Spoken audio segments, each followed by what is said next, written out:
আসসালামু আলাইকুম গাইজ, সবাই কেমন আছেন? আমি আবারও আসলাম নতুন একটি ভিডিও নিয়ে।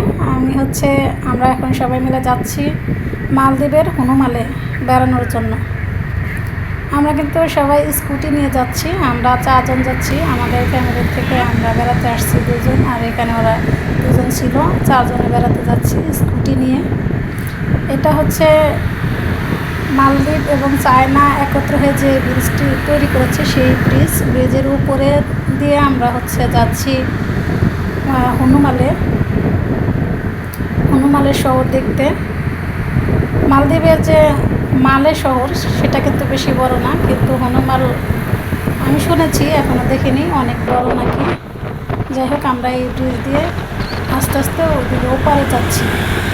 এখানে ওই পারে যাওয়ার 2টি রাস্তা আছে, একটা হচ্ছে ব্রিজ, আর তাছাড়া আপনার যদি কেউ যেতে চায় স্পিড বোটে যেতে হয় ওপার।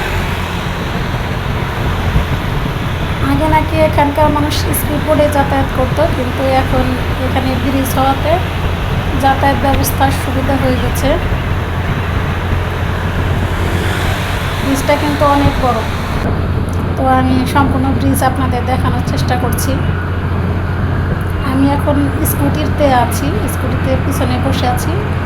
আমার হাজব্যান্ড স্কুটি চালাচ্ছে, আমি ভিডিও করতে করতে যাচ্ছি। চতুর্দিকে সাগরের ঢেউ, আবহাওয়া ভালোই লাগছে আর কি, ঠান্ডা ঠান্ডা বাতাস, হালকা হালকা। ওই যে ওদিকে ওপারে দেখা যাচ্ছে, ওগুলা কিন্তু আপনার ওই এয়ারপোর্টেরই আলো। মালে যে এয়ারপোর্ট আছে, এয়ারপোর্টের আলো দেখা যাচ্ছে। আর সামনে তো ব্রিজ দেখা যাচ্ছে, ব্রিজ অনেক বড়। আমি সম্পূর্ণ ব্রিজের ভিডিওটি করার চেষ্টা করেছি।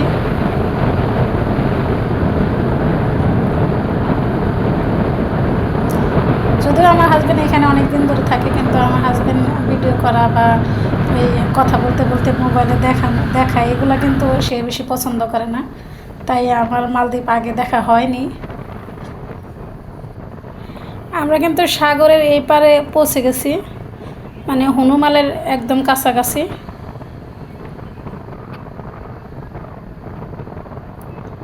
এটা হচ্ছে হনুমালের 2 সাইডের যে রাস্তাটা আছে, সামনেই সম্ভবত হনুমাল। কিছুক্ষণের মধ্যেই আমরা হনুমালে পৌঁছে যাব। এখানে বেশিরভাগ মানুষ কিন্তু স্কুটি নিয়ে চলাফেরা করে, তাছাড়া অন্য গাড়ি আছে, আপনার ট্যাক্সি আছে, প্রাইভেট কার আছে, পিক আপ আছে। তাছাড়া অন্য আমাদের মতো যে বাংলাদেশে আমরা রিক্সা, ভ্যান এগুলায় চলাফেরা করি, এরকম কোনো গাড়ি এখানে নাই। বেশিরভাগ মানুষই স্কুটি নিয়ে যাতায়াত করে। তো এখানে স্কুটির কোনো অভাব নাই। আমি স্কুটির ভিডিওটা আপনাদের মাঝে তুলে ধরবো। আমি অবশ্যই স্কুটি নিয়ে একটা ভিডিও আপনাদের দেখাবো। এখানে রাস্তায় কত স্কুটি আছে, সম্পূর্ণ রাস্তা দিয়েই দেখবেন 2 পাশ দিয়ে স্কুটি ভরা। সেই ভিডিওটি আমি আপনাদের দেখাবো। যেহেতু মালদ্বীপ এসেছি, অবশ্যই আমি মালদ্বীপের আমার কাছে যেগুলো ভালো লাগবে বা দেখার মতো আমি দেখানোর চেষ্টা করব আপনাদের। এই যে এগুলো, আমরা কিন্তু একদমই হনুমালের কাছাকাছি, হনুমালে প্রায়ই এসে গেছি।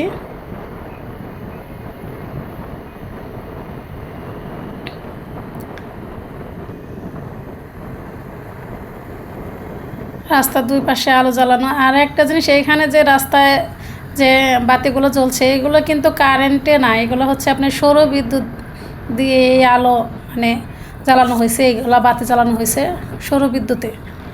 এই পাশে দেখা যাচ্ছে না, ওই পাশ দিয়ে গেলে ওইখানে হচ্ছে সৌর বিদ্যুৎ সব, ওই যে ব্রিজের লাগানো, ওইখানে সব সৌর বিদ্যুতেরই লাগানো।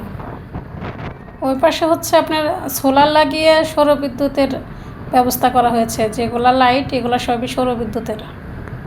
আমরা যে বিদ্যুৎ ব্যবহার করি সেটা না, এখানে সৌর বিদ্যুতের মাধ্যমে লাইট জ্বালানো হয়, বা অন্যান্য কাজও নাকি সৌর বিদ্যুৎ দিয়ে করা হয়। তাছাড়া বড় বড় বিল্ডিংয়ে যেগুলো আছে সেগুলো কারেন্টই।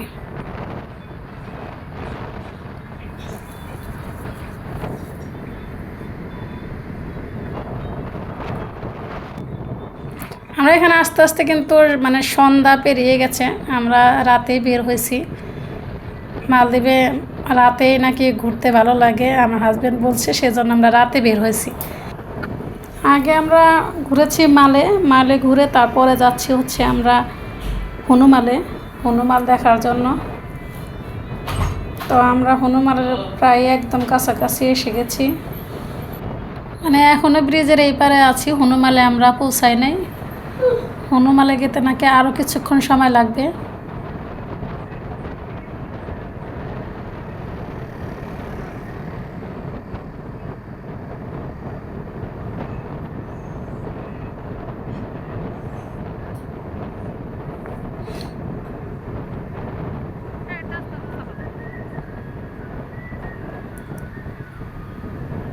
আমরা পৌঁছে গেছি হনুমালে।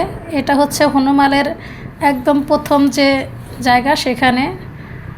তো আমি সামনে অবশ্যই আপনাদের হনুমাল ঘুরিয়ে দেখার ভিডিওটি ছাড়ব। সবাই ভালো থাকবেন, আল্লাহ হাফেজ।